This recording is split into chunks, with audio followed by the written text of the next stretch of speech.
meus queridos, o mercado realmente é uma maré muito violenta. Não é para tudo quanto é tipo de peixe. E justamente por causa disso, a gente tem os nossos ciclos que são, sim, muito voláteis e são uma coisa que você precisa estar atento aí para você conseguir lidar com isso. Não é todo mundo que consegue lidar. Pô, eu tô nesse mercado aí há alguns anos e eu já vi muita gente sair quando a gente tem momentos de turbulência, tanto em mercados de alta, quando a gente tem algumas pequenas quedas ou grandes quedas, quanto nos mercados de baixa. Quando começa o mercado de baixa, você vê uma quebradeira geral, um monte de sonhos que foram construídos em cima de um castelo de cartas acaba desabando, né? Mas a gente que acredita no mercado de criptomoedas de verdade continua firme, a gente tem esperança e é muito importante de entender que nem tudo no mercado cripto dura para sempre. A gente tem alguns casos aí, por exemplo, neste mercado de alta e neste mercado de baixa, que foram bons exemplos disso. Exemplo,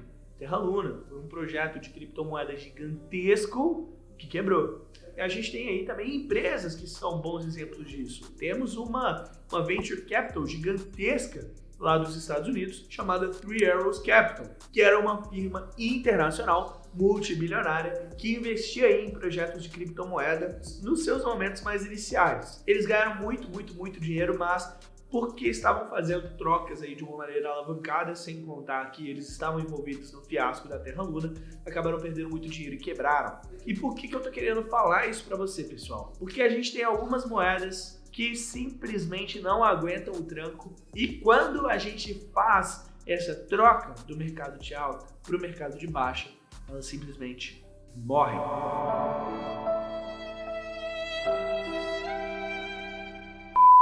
E esse foi o tema aí de um dos últimos vídeos que saiu aqui no canal. Eu espero que você tenha visto. Se você não viu, o link tá aqui. É só você clicar e você vai ser redirecionado para ele. Sugiro que você faça isso depois que esse vídeo aqui acabar, que aí você tem os dois conhecimentos. Eu falei sobre criptomoedas que eu tô apostando que vão durar para além do mercado de baixa. E por que eu tô fazendo esse vídeo aqui? Porque eu quero falar sobre criptomoedas que aparentemente morreram. Aparentemente são moedas que não aguentaram o tranco, ou então estão prestes a talvez não aguentar. Mas essas moedas só são assim aparentemente. Na verdade, elas são moedas muito resilientes e eu quero trazer essa atenção aqui para vocês. Então, se você está curioso para saber mais sobre isso, fica aqui comigo até o final desse vídeo.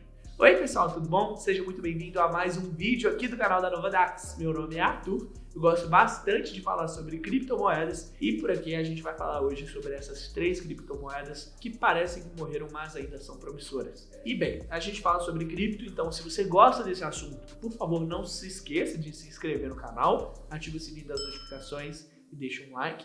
E bem, antes da gente começar com o assunto do vídeo, preciso falar 2 coisas muito importantes. A primeira é que esse vídeo aqui não é uma recomendação de investimentos. Tudo que eu tô falando aqui tem o objetivo de te informar, não tem o objetivo de te guiar. Se você quiser um guia financeiro para você, sugiro que você procure um contador ou então um assessor de investimentos. O nosso objetivo aqui é apenas trazer educação financeira sobre o mercado de criptomoedas. E se por algum acaso você tomar a sua decisão por si só, depois de fazer pesquisa, de entender, e você quiser fazer uma negociação dessas criptomoedas que eu trouxe nessa lista, ou então em qualquer outra lista aqui do canal, você pode fazer isso pela plataforma da Novadax. Eu estou deixando o link aqui na descrição e no primeiro comentário fixado. No seu primeiro depósito você pode aí ganhar até R$25 de presente, beleza?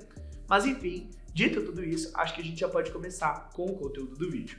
Bem, a primeira moeda que eu tenho nessa lista aqui é o Bitcoin Cash. O Bitcoin Cash, com seu token BCH, é um token muito interessante, porque ele gerou um conflito gigantesco no mercado de criptomoedas no último ciclo, anterior a esse que acabou de passar. E, bem, ele foi um grande divisor de águas e foi um divisor gigantesco de opiniões dentro do mercado. As pessoas que gostavam de criptomoedas estavam a ponto de se dilacerar só por causa dessa moedinha aqui. E bem, atualmente ela está com uma capitalização aí de 2 bilhões de dólares e 300 milhões, ou seja, uma moeda gigantesca. Nós estamos falando de 2 bilhões de dólares, isso é dinheiro para um caso Mas a gente também está falando aí de uma moeda que está na posição de número 29 no CoinMarketCap. Então, ela é relevante, mas não é uma das mais importantes. Ela não é realmente uma das mais relevantes de todas. Ela tem um volume interessante e é exatamente sobre isso que eu queria comentar aqui. Ela tem um volume de 1 bilhão e 488 milhões de dólares, o que é muita coisa, diga-se de passagem. E por que ela está aqui? Por que ela existe? Ela foi um divisor de águas muito importante lá no passado, porque existia uma discussão muito importante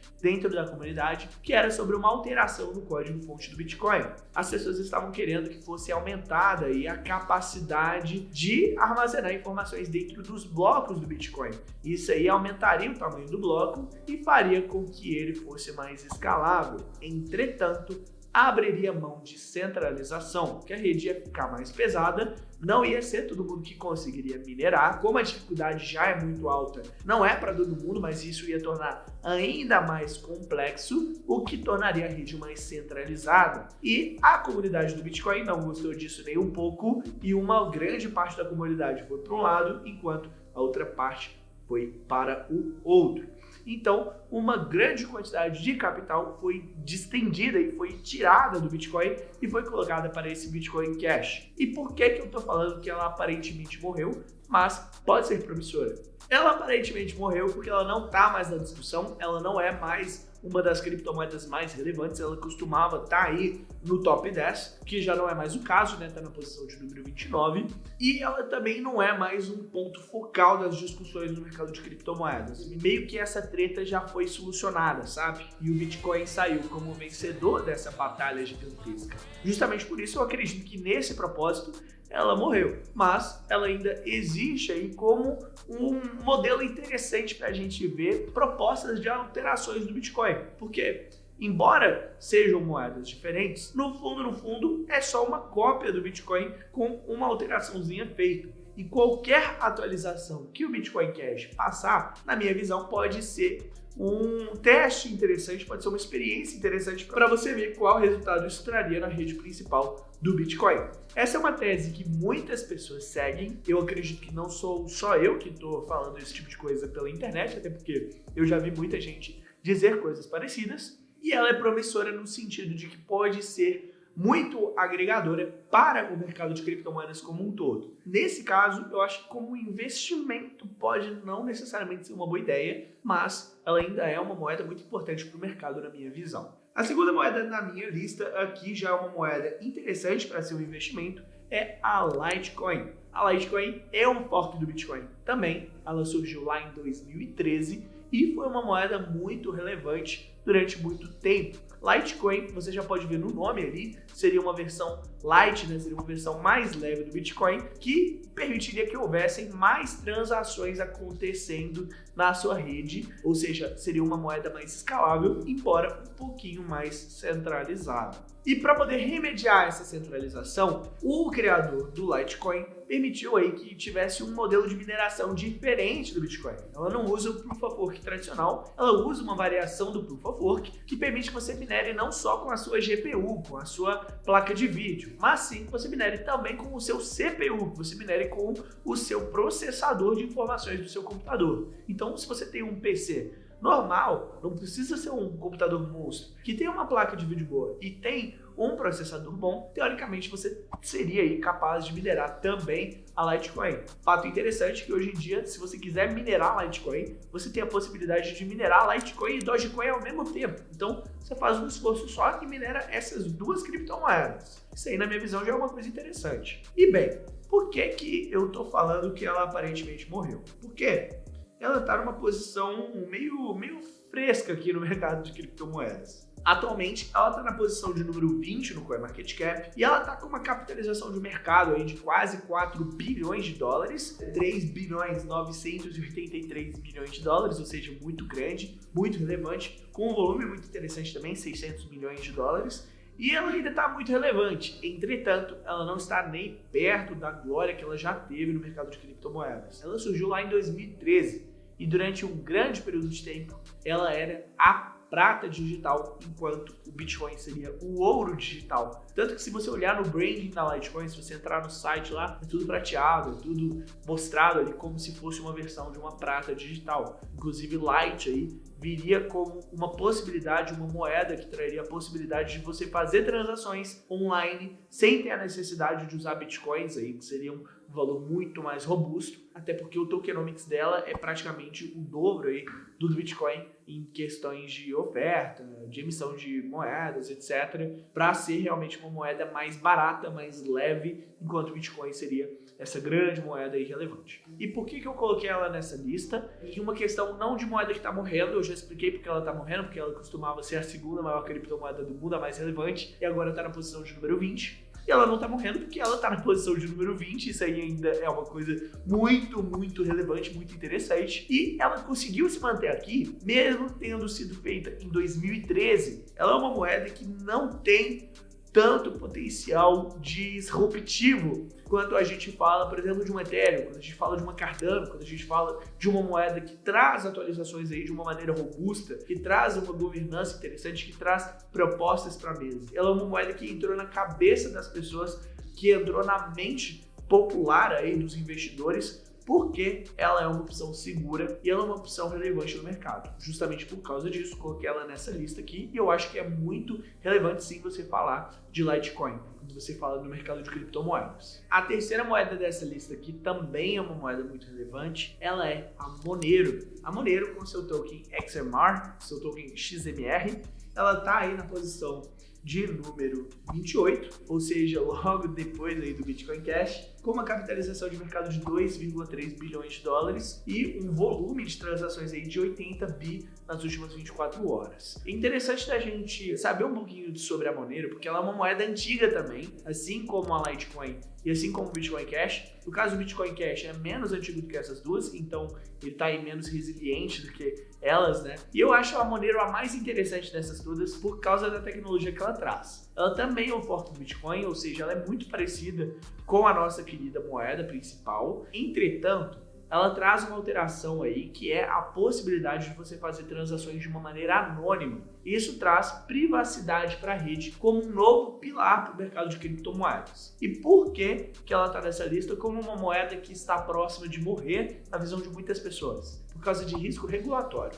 A gente tem vários países do mundo, vários órgãos regulatórios lá dos Estados Unidos, da União Europeia, das grandes potências como o Japão, como China, como Ásia, que não gostam nem um pouco da ideia de uma criptomoeda. No caso da China, não gostam de criptomoeda no geral, né? Mas esses países, esses órgãos não gostam nem um pouquinho da ideia de uma moeda que permite que você faça transações de maneira anônima. Poxa, isso seria aí um prato cheio para as pessoas que estão fazendo tráfico de órgãos, de drogas, de armas na internet, que estão fazendo coisa ruim, esquema de pirâmide, sei lá das quantas. Bem, isso aí realmente pegou. Muita gente acha que a Monero é uma moeda dessas coisas e muitas exchanges lá no exterior acabaram tirando aí a sua listagem dessa moeda porque ela traria essa conotação negativa. Entretanto, cabe-se dizer aqui que por meio de algumas estatísticas de pesquisas sérias, a gente tem uma quantidade infinitamente menor de dinheiro que está sendo usado para fins ilegais dentro do mercado de criptomoedas como um todo do que a gente tem de dinheiro irrastreável no mundo afora. Pô, quando você pega uma nota de dinheiro físico, e você dá para outra pessoa, não fica registrado em lugar nenhum. E aí você me pergunta, pô, é proibido você usar Pix físico, se usar moeda em espécie, se usar nota, se usar uma moedinha de R$1, não é proibido, pô. E justamente por causa disso, a minha visão, a gente tem sim que ter a possibilidade de ter privacidade no mercado de criptomoedas. Pô, é liberado no mercado normal, é liberado no mundo físico de verdade. Por que você não pode ter essa possibilidade no mercado de criptomoedas também? Tem muitas pessoas que concordam comigo. Existem diversos projetos que trazem essa possibilidade aí, com os famosos ZK Rollups, que são uma tecnologia muito interessante. O Monero não tem, porque ela é uma moeda mais antiga, mas ela traz essa possibilidade da privacidade aí, e ela é provavelmente a mais estabelecida nesse mercado aí de privacy coins. A gente tem algumas outras opções, como por exemplo a Zcash, que pode ficar como uma menção honrosa aí na nossa lista, porque ela é muito parecida. Ela também é uma moeda antiga e ela também traz essas funções aí de privacidade que a Monero traz. Enfim, pessoal, essa foi minha lista. Eu espero que você tenha gostado desse vídeo. Se você gostou, por favor, não esqueça de se inscrever, ativar o sininho das notificações e deixar o seu like e seu comentário. E esse comentário, por favor, me diga aí quais que são as suas moedas que você acha que morreram, mas que não morreram de verdade. Essas moedinhas aí que as pessoas falam que morreram, mas que estão vivas, firmes e fortes, e que provavelmente trazem aí um futuro muito promissor, tanto para o mercado de criptomoedas no geral, quanto para elas mesmas. Enfim, pessoal, vou ficando por aqui, muito obrigado e até a próxima. Valeu!